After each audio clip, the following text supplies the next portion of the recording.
Jeffrey Goldberg, the Atlantic reporter who accidentally got added to a group chat full of Trump's closest advisors where they were casually discussing attack plans that should have been classified, just dropped another bombshell, and this one blows up one of their biggest lies. I have the full story for you next.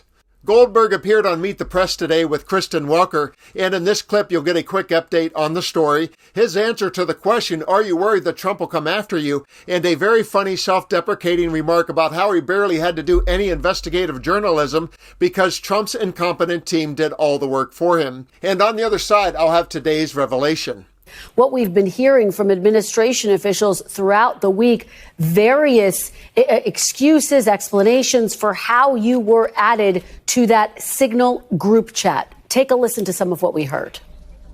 Maybe Goldberg found a way. Maybe there's a staffer. Maybe there's a very innocent staffer. But I think we'll get to the bottom of it very quickly, and it's really not a big deal. Well, you know, in addition to everything we heard from the administration this week, Jeffrey, we did hear some personal attacks directed at you. I'm going to play some of that. Get your reaction on the other side. Somebody got on. I mean, happened to know the guy's a total sleazebag. The Atlantic is a failed magazine. I don't know this guy. I know him by his horrible reputation, and he really is the bottom scum of journalists. So this is the guy that peddles in garbage. This is what he does. Jeffrey, I don't have to tell you this. The administration has taken legal action against news organizations. Are you concerned that this administration will come after you? No, I don't get bullied. I'm not worried about that. They're obviously being very, very silly there. There's a playbook that, and you know this as a journalist, I'm not the only journalist to be the target of these kind of attacks. When they do something wrong, they go on the attack and they attack the messenger.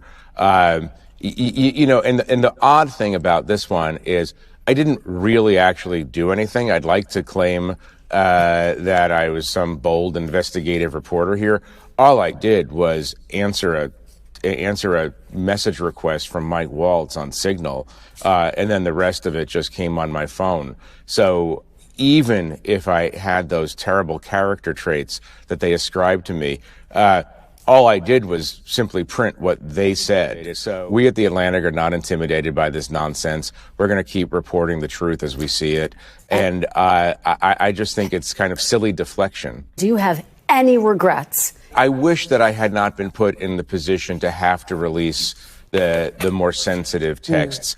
But the only reason I did that was because they said we were lying about what we had, and they were trying to cover up what was obviously a massive national security breach.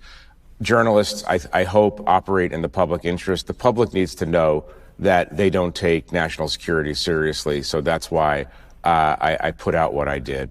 And speaking of lies, here's the big one that was refuted today. Here it is as told by National Security Advisor Michael Waltz in Goldberg's rebuttal. But it's just curious, how's the number on your phone? Well, if you have somebody else's contact and then somehow it gets someone sucked sent in, you that it gets contact. sucked in.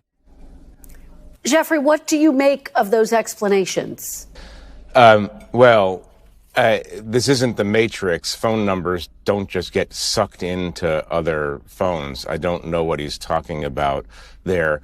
You know, very frequently in journalism, the most obvious explanation is the explanation.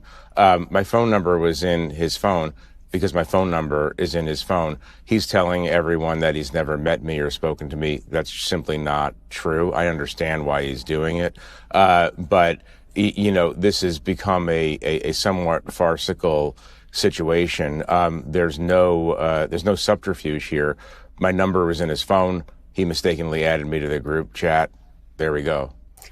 This story is layered and juicy because Trump, a man who has partially built his brand on the catchphrase, "You're fired," has a dilemma. He demands loyalty. Blind, unthinking, cult-like loyalty. He'll stick by you through corruption, incompetence, and even embarrassing stories like this one, so long as you stay devoted to him, above all else. But if he suspects disloyalty, that's one sin that he will not forgive. And now we have Jeffrey Goldberg, someone who is on Trump's sworn enemy list, accidentally being added to a private chat group with Trump's inner circle. If Trump believes Goldberg was on Waltz's phone because Waltz has secretly been a source, that's a Judas-level betrayal, and we might just be winding up for a sacrificial firing to keep the rest of the team in line. And now I want to know what you think. Have you ever had someone accidentally sucked into your phone? Do you think this will blow over or end badly for Waltz? And are you more worried for Goldberg than he is for himself, since we still have not seen the length to which Donald Trump will go to exact revenge on his enemies? Please comment below, and let's continue to occupy democracy together.